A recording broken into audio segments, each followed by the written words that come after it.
औज़ुबिल्लाहिमिनश्शैतानिर्रजीम बिस्मिल्लाहिर्रहमानिर्रहीम। इस सीन में बाइंदर बे तुरहान अल को कहते हैं कि एक अच्छा ताजर हमेशा बेहतरीन माल तलाश करता है। एक चीज़ है जो पैसे से नहीं ख़रीदी जा सकती, वो है एक अच्छा ग़ुलाम। तुरहान अल कहता है कि मैं समझता हूँ लेकिन एक तुर ग़ुलाम नहीं हो सकता। तब बाइंदर बे कहते हैं कि ये बस एक खेल है, बिल्कुल नहीं, तुर बिल्कुल ग़ुलाम नहीं हो सकते। पहले हम ग़ुलाम बन के जाएंगे और उसके बाद हम लोगों को मारेंगे। तभी कुर्कुतैल्ब कहता है कि मैं चोर ही क्यों, कुछ और भी तो हो सकता था। बाइंदर बे कहते हैं कि ये बस एक खेल है, पहले तुम मेरी थैली चोरी करोगे और ये भाग कर तुम्हें पकड़ लेगा। सब देखेंगे कि ये कितना तेज़ और मजबूत है और ये फ़र्ज़ हमें उस्मान साहब ने सौंपा है, तो हमें ये सब करना होगा। तो चलो अब खेल शुरू करते हैं।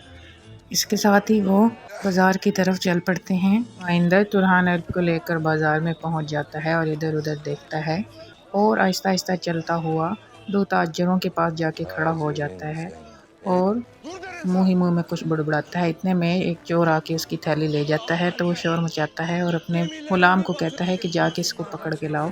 तो आसमान की तरफ मुँह करके कहता है कि ए जन्नत के बादशाह खुदावन, जब से आपने मेरे जहाज़ बहर अमर में डुबोए हैं तो मेरी कोई दुआ कबूल नहीं करते। साथ ही तुरहान अल उस चोर को पकड़ कर ले आता है। जब तुरहान अल चोर को मारने लगता है तो बाइंदर कहता है कि इसको मत मारो, इसको जाने दो। तुरहान अल अशरियों की थैली बाइंदर बे को देते हैं। तब बाइंदर बे कहता है कि तुम मेरे ग़ुलाम नहीं अजीज़ दोस्त हो, मैं तुम्हें बेचना तो नहीं चाहता लेकिन मेरी मजबूरी है, मैं क्या करूं। साथ ही वो वहां से उसको लेके चला जाता है।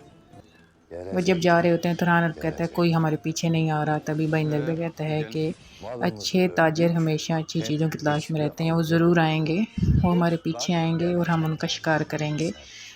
इतने में फ़ौजी उनको चारों तरफ से घेर लेते हैं। तभी कुर्कुतैल्ब कहता है कि ये एक जाल है।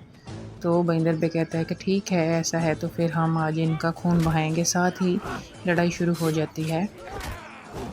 लड़ाई थोड़ी देर जारी रहती है, चारों मिलकर डट कर इन फौजियों का मुकाबला करते हैं और साथ ही बाइंदर कहता है कि अब हम वापस जा रहे हैं क्योंकि और ज़्यादा फ़ौजी आ रहे होते हैं। इसके साथ ही वो एक तरफ को भागना शुरू कर देते हैं। उम्मीद करती हूँ आज की वीडियो आपको पसंद आई होगी। अगर वीडियो पसंद आई है तो वीडियो को लाइक कर दें, चैनल को सब्सक्राइब कर दें और साथ बेल आइकन को प्रेस कर दें ताकि हर नई आने वाली अपडेट आपको मिल जाए। शुक्रिया।